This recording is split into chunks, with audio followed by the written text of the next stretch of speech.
오늘 하나님께서 우리에게 주시는 말씀은 신약성경 누가복음 7장 1절에서 10절까지의 말씀입니다.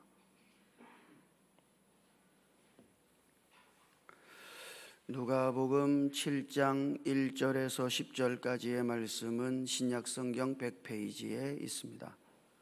제가 하나님의 말씀을 읽을 때에 하나님의 음성을 들으실 수 있게 되기를 바랍니다. 예수께서 모든 말씀을 백성에게 들려주시기를 마친 후에 가버나움으로 들어가시니라. 어떤 백부장의 사랑하는 종이 병들어 죽게 되었더니 예수의 소문을 듣고 유대인의 장로 몇 사람을 예수께 보내어 오셔서 그 종을 구해 주시기를 청한지라. 이에 그들이 예수께 나와 간절히 구하여 이르되 이 일을 하시는 것이 이 사람에게는 합당하니이다. 그가 우리 민족을 사랑하고 또한 우리를 위하여 회당을 지었나이다 하니 예수께서 함께 가실새 이에 그 집이 멀지 아니하여 백부장이 벗들을 보내어 이르되 주여 수고하지 마옵소서. 내 집에 들어오심을 나는 감당하지 못하겠나이다. 그러므로 내가 주께 나아가기도 감당하지 못할 줄을 알았나이다. 말씀만 하사 내 하인을 낫게 하소서. 나도 남의 수하에 든 사람이요 내 아래에도 병사가 있으니 이더러 가라 하면 가고 저더러 오라 하면 오고 내 종더러 이것을 하라 하면 하나이다. 예수께서 들으시고 그를 놀랍게 여겨 돌이키사 따르는 무리에게 이르시되 내가 너희에게 이르노니 이스라엘 중에서도 이만한 믿음은 만나보지 못하였노라 하시더라. 보내었던 사람들이 집으로 돌아가 보매 종이 이미 나아 있었더라. 아멘. 할렐루야. 보리스 니콜라예비치 코른펠트라고 하는 이름을 가진 유대인 의사가 있었습니다. 이 사람은 스탈린 치하의 러시아에서 그 스탈린이 독재자 아닙니까? 그 시대에 스탈린은 신이 아니라 한 인간인 뿐이다. 그렇게 말했다는 이유로 체포가 되어서 강제노동수용소에서 수감 생활을 하게 된 사람입니다. 거기서 어느 날 동료 죄수에 의해서 전도를 받게 됐어요. 그리고 예수님을 그리스도로 주님으로 그가 믿고 영접하게 됐습니다. 그리고 그 수용소 내에 비밀스러운 지하 교회가 있다는 사실을 발견했어요. 그리고 그 지하 교회 안에 있는 성도들의 기도에 의해서 자기가 예수를 믿고 구원받게 되었다는 사실도 깨닫게 됐습니다. 자, 그때부터 이 코른펠트는 그가 믿은 예수 그리스도, 그가 주님으로 모신 예수 그리스도, 그분을 보고 그분을 따라 살아가기 시작했어요. 그 당시 그 수용소 내의 간수들이 이 수용소 내의 의사인 코른펠트를 찾아와 가지고 중병이라고 하는 진단을 내려줄 것을 종종 요구했었단 말이죠. 왜냐 그러면은 중병이라고 하는 진단을 의사가 딱 내리면은 그 수감된 사람을 마음대로 해먹을 수 있어요. 독방에 넣을 수도 있고 심지어는 때려서 죽일 수도 있는 거죠. 그러니까 그 간수들이 딱 아주 미운틀 박힌 사람은 중병이라고 하는 의사의 진단을 받아와 가지고 마음대로 처리하는 거예요. 그런 허가를 중병이라고 하는 사인을 코른펠트가 해주었단 말이죠. 그러나 그가 예수 그리스도를 믿고 영접한 다음부터 그는 중병이라고 하는 진단을 내리기를 거부합니다. 그래서 간수들에게 대단한 미움을 받아요. 한 번은 그가 장암에 걸린 환자를 치료하게 되었었는데 그 수용소의 규칙은 이런 겁니다. 이런 병에 걸린 사람을 살려서는 안 되는 거예요. 만약 이런 환자를 살리게 되면은 그를 치료한 의사가 죽게 되는 거죠. 절대로 살려서는 안 돼요. 그러나 코른펠트가 그 수용소의 규칙을 어기고 장암에 걸린 그 사람을 치료하기 시작했어요. 왜요? 예수님이 자기의 주님이시거든. 그는 이제 그 주님을 따라 사는 사람이라. 그래서 그 장암에 걸린 그 환자를 그가 치료하기 시작했어요. 그 환자가 치료되어져 갈 때 어느 날 치료받던 그 환자가 코른펠트에게 이렇게 질문합니다. 왜 당신은 이렇게 위험한 시도를 하면서 나를 살리려 합니까? 아니, 당신은 죽음이 두렵지 않습니까? 이 질문에 코른펠트가 이렇게 대답했어요. 괜찮습니다. 염려하지 마십시오. 이미 당신과 나를 살리고자 죽으신 분이 계시거든요. 도대체 그분이 누구입니까? 코른펠트가 조용히 미소를 지으며 그분은 바로 예수 그리스도이십니다. 그때부터 이 치료받던 환자도 거기서 예수를 믿게 되었습니다.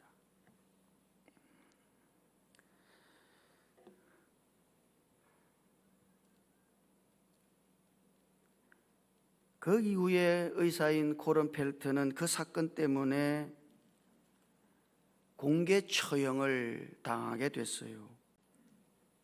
그가 처형되던 순간 그가 살린 바로 치료받던 그 사람이 땅에 엎드려서 흐느끼면서 울고 이렇게 고백합니다. 코른펠트, 알겠습니다. 이제 저도 예수 그리스도를 주님으로 모시고 그 주님을 따라 살겠습니다. 그리고 저도 그분의 이름을 전하겠습니다. 바로 그 사람이 1970년도에 노벨 문학상을 받은 알렉산더 솔제니친이라고 하는 사람이에요. 한 사람이 예수 그리스도를 주님으로 믿고 그 주님으로 말미암아 살아갔던 그 삶의 열매라고 할 수 있겠습니다. 누가복음을 읽어보면 예수님께서 대단히 의미심장한 질문을 하실 때가 있어요. 특별히 누가복음 6장 46절을 읽어보면 거기 예수님께서 질문하시죠. 그 질문이 이런 겁니다. 너희는 나를 불러 주여 주여 하면서도 어찌하여 내가 말하는 것을 행하지 아니하느냐. 이거는 지금 주님께서 대단히 의아해 하시면서 묻는 질문이죠. 너희들은 나를 향하여 주님이라고 주여 주여 그렇게 부르면서도 어찌해서 내가 말하는 그것은 행하지 않느냐. 그들이 주님이라고 부르는 그 고백과 그들의 삶이 일치하지가 않는 거예요. 예수 그리스도를 향해서 주님이라고 불렀다면 그 주님의 뜻을 따라 살아야 할 터인데 그렇게 하지 않고 입술로는 주여 주여 부르면서도 그들의 삶은 전혀 주님을 따르는 삶이 아니라 자기들 마음대로 살아가고 있었으니 이런 삶이 주님은 이해가 되지 않는 것이죠. 그래서 지금 주님이 질문하고 계신 거예요. 누가복음에서 이 주라고 하는 말은 대단히 중요한 말입니다. 이 작은 한마디, 헬라 말로 큐리오스라고 하는 이 말은 대단히 중요한 말이에요. 이 말의 원래 뜻은 이런 것입니다. 절대적인 소유권을 행사하는 사람을 가리키는 거예요. 그런 존재를 가리키는 거예요. 큐리오스, 주라고 하는 말이 뭐예요? 절대적인 소유권을 가지고 있는 분이라는 뜻입니다. 오늘 우리가 예수 그리스도를 주여 이렇게 부를 때, 우리가 그렇게 믿을 때, 그것은 바로 그 예수 그리스도께 나에게 대한 모든 소유권이 있다고, 나에게 대한 모든 결정권이 있다고 그렇게 고백하는 것과 똑같은 것이죠. 그럼 이 말은 쉬운 말이 아니에요. 대단히 엄중한 말입니다. 여러분이 예수 그리스도를 주님으로 믿었다는 것은 이제 여러분 자신의 인생에서 그 모든 결정권을 예수 그리스도께서 가지고 계시다는 의미예요. 그런데 사람들은 어떻게 살아요? 절대적인 권한을 가지신 그리스도를 잊어버리죠. 그분을 무시해요. 그리고 자기의 뜻대로, 자기의 의견과 자기의 주장과 자기 생각과 자기 방법과 자기 감정과 자기 판단과 자기 계산에 의해서 솔직히 말하면 자기 마음대로 살아가고 있는 거죠. 물론 예수님을 향해서 주님이라고 부르고는 있습니다만 그 삶을 면면히 살펴보면 주님이라고 부른 그 고백은 입술의 고백일 뿐이고 그 삶은 순전히 자기 마음대로 사는 삶이더라 이거예요.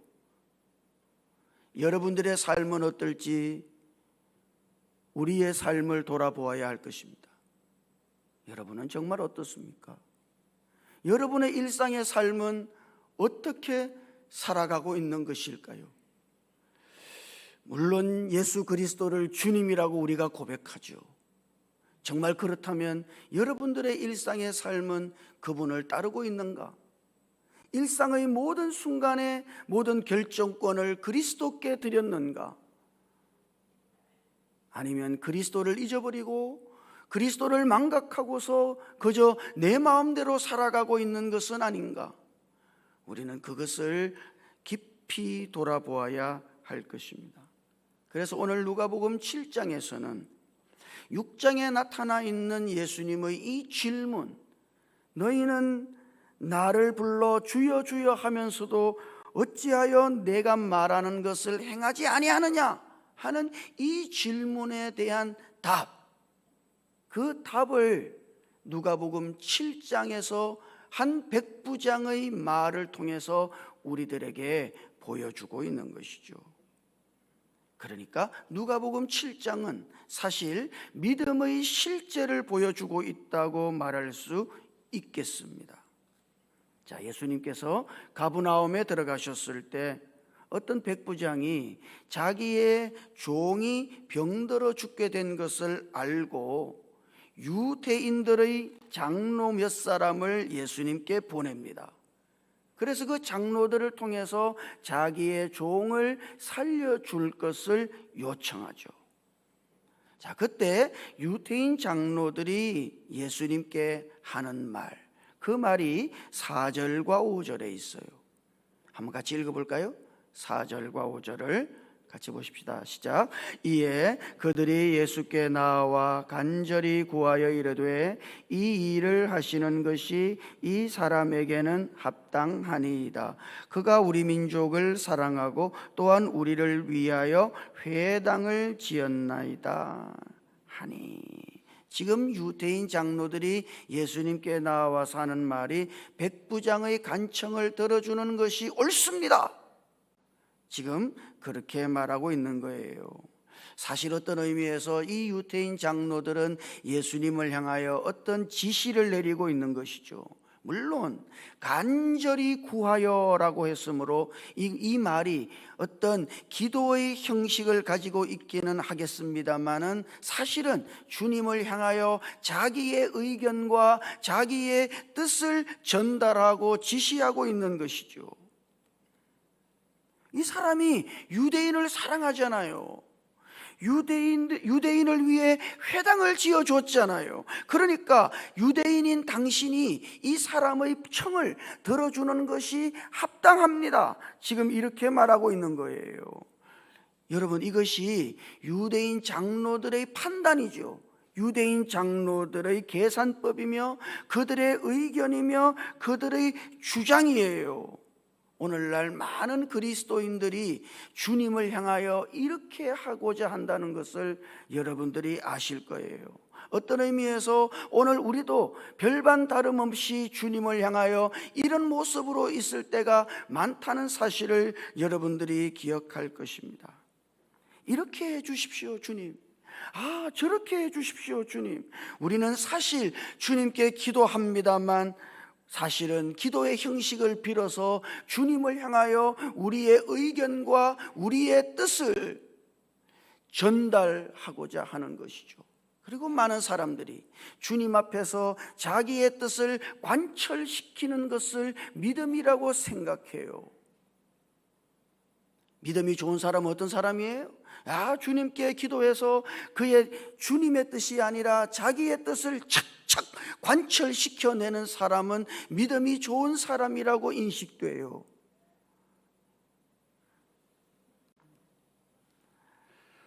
여러분들은 어떻습니까?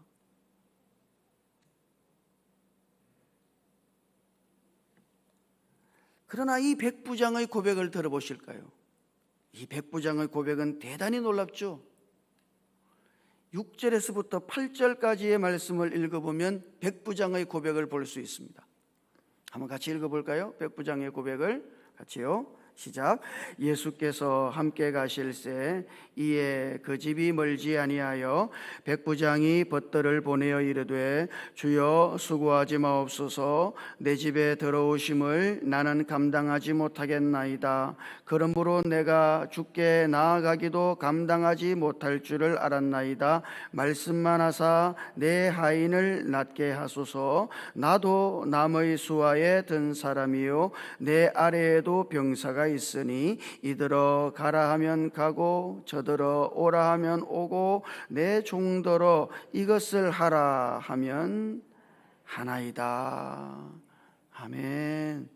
여러분, 우리 거기서 그 8절에서 대단히 중요한 한 단어를 여러분들이 발견하실 수 있어요. 그 말은 8절 제일 앞부분에 있는 나도라는 말입니다.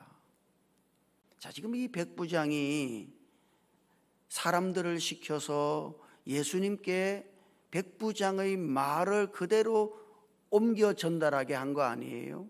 그러니까 사실 이 말은 백부장이 예수님을 향해서 하는 말이죠. 근데 여기 이 말 속에 나도 남의 수하에 든 사람입니다 하는 이 말. 자, 이 말은 예수님께서 한 인간으로 사실 때에 그분이 어떻게 사셨는지를 우리들에게 보여주는 말씀이에요.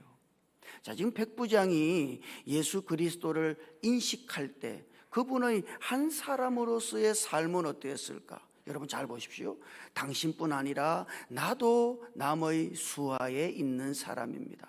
그러니까 이 백부장이 예수 그리스도의 삶을 딱 보면 그 예수 그리스도의 삶이라고 하는 것이 어떤 권위 아래에 있는 삶인 것을 그가 인식했다고 하는 것을 우리들에게 보여주는 거예요.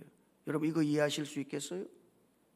사람이 딱 볼 때 예수 그리스도, 그분이 사람이죠. 그분은 한 사람으로서 어떻게 인생을 사셨는가? 그는 하나님 아버지의 권위 아래 사셨다. 그는 그분 마음대로 무엇인가를 할 수 있는 게 아니에요.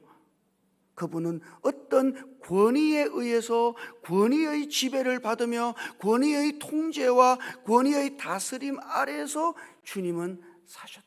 그 주님은 늘 이렇게 말씀하셨잖아요. 나는 내가 원하는 것을 하려고 하지 않고 아버지께서 원하시는 그것을 한다고. 그러니까 예수님은 그냥 사신 게 아니에요. 아마도 여러분들이 만약 예수님이 계시던 유대 땅에 거기 살면서 예수님의 삶을 보았다면 예수님의 삶에 대단히 특이한 한 점을 발견하게 될 것입니다.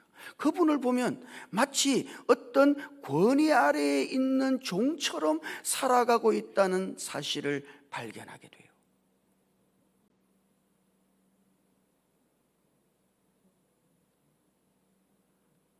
한 사람으로서 예수 그리스도의 인생, 그분은 어떻게 사신 겁니까?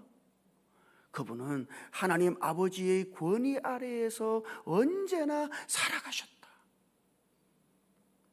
자, 그리고 지금 이 백부장의 나도라고 하는 이 고백이 그게 중요한 고백이에요. 나도 당신처럼, 당신이 그렇게 사시는 것처럼 나도 남의 수하에 있는 사람입니다. 그래서 나는 당신이 오심을 감당하지 못하겠어요. 나에게는 어떤 권한도 없습니다. 모든 권한은 당신이 가지고 있으니, 당신은 퀴리오스, 당신이 바로 주님이시니, 주님이신 당신은 지시만 하십시오. 가라 하면 갈 것이고 오라 하면 올 것이니 당신은 그렇게 지시하시고 말씀만 하시면 되겠습니다. 여러분, 이것이 지금 이 백부장의 고백이죠. 이것이 그리스도를 주님으로 인식한 사람들의 삶인 것이에요. 이것이 믿음의 삶의 실제다. 그래서 예수님께서는 이 백부장의 믿음을 보시고서 돌아서서 그분을 따르는 사람들에게 이렇게 말씀하시죠. 이만한 믿음을 보지 못했다. 이것이 진짜다. 이것이 믿음의 실제다. 여러분, 믿음의 실제는 뭐예요? 모든 고난을 그리스도께 드리고 그분의 뜻에 의해서, 그분에 의해서 살아가는 삶, 바로 그것이 믿음의 실제인 거예요. 나에게는 어떤 고난도 없어요. 오직 모든 고난은 주님께서 가지고 계시지. 그리스도께서 오라고 하시면 오고 가라 하면 가고 이것을 하라고 하면 하는 그런 사람. 그래서 사도 바울은 자신을 소개할 때 언제나 나는 그리스도의 노예입니다, 그렇게 고백했단 말이죠. 우리 성경에는 그 말을 단순히 종이라고 기록해 놓고 있습니다만 예수 그리스도의 종 바울, 그러나 그게 종이라고 하는 말은 단순한 종이 아니에요. 노예를 가리키는 겁니다. 둘로스. 노예는 뭐예요? 결정권이 없는 사람이에요. 모든 결정권은 노예의 주인에게 있는 것이죠. 노예에게 주인의 말씀은 100% 옳아요. 이게 노예예요. 주인을 향해서 자신의 그 어떤 의견도 피력할 수가 없어요. 그는 지시를 받는 사람이지 지시를 내리는 사람이 아니에요. 지시를 따르는 사람이지 명령하는 사람이 아니다, 이 말이에요. 그게 노예예요. 바울은 자기 자신을 언제나 그리스도의 노예로 인식하고 살았다. 이것이 믿음의 삶의 실제인 것입니다. 여러분에게 있어서 그리스도는 어떤 분이신가요? 우리는 매일 주님을 향해 주여, 예수 그리스도를 향해 주여라고 부르죠. 그 말은 나에게 대한 모든 권한은 당신에게 있으므로 나는 당신을 따를 뿐입니다, 이런 고백과 똑같은 거예요. 우리의 삶이 주님을 향하여 주여 주여라고 부르면서도 주님께서 말씀하시는 것을 따르지 않는, 주님을 따르지 않는 고백과 삶이 분리되어진 사람들은 아닌가 우리 자신을 돌아보아야 할 것입니다. 우리들 모두가 이 믿음의 실제를 가진 사람들이어야 할 것이에요. 주님을 볼 수 있기를 주님 이름으로 축복합니다. 매일 주님을 인식할 수 있기를. 당신이 나의 주님이십니다. 나는 당신이 가라 하면 가는 사람일 뿐이고, 당신이 오라 하면 오는 사람일 뿐이며, 당신이 이것을 하라 하면 그것을 하는 사람일 뿐이니, 주여 오늘도 당신의 뜻대로, 당신의 말씀대로 내가 당신 한 분만을 주의하여 살아가게 해 주십시오. 이것이 오늘 주님을 향한 우리의 기도이고 우리의 고백이어야 할 것입니다. 이번 한 주간도 예수 그리스도, 여러분이 주님이라고 믿는 그 예수 그리스도를 향해 날마다 주여 당신만이 나의 주인이시며 나는 당신의 노예입니다. 나는 어떤 의견도, 어떤 주장도, 어떤 뜻도 없이 당신의 의견이 내 의견이고 당신의 주장이 나의 주장이며 당신의 뜻이 나의 뜻입니다. 오직 당신의 뜻대로 사는 믿음의 실제를 가진 사람이게 해 주십시오. 오늘 우리의 기도가 이러해야 할 것입니다. 고백과 삶이 일치하는 믿음의 실제를 가진 저와 여러분들이 될 수 있기를 주님 이름으로 축복합니다. 같이 기도하십시다. 주여, 우리가 날마다 우리 안에 살아계신 예수님을 향하여 이렇게 부르고 고백합니다만, 우리들 모두가 믿음의 실제를 가졌는지 우리 자신을 돌아보게 해 주시옵소서. 예수님을 향하여 주여라고 부를 뿐 아니라 우리의 삶 전체가 예수님의 뜻을 따르는 삶이 되도록 주께서 우리의 삶을 인도해 주시옵소서. 주님께서 주장하시고 우리는 그 주님의 주장을 따르며 살게 해 주시고, 주님께서 말씀해 주시고 우리는 그 주님의 말씀을 따르며 살게 해 주십시오.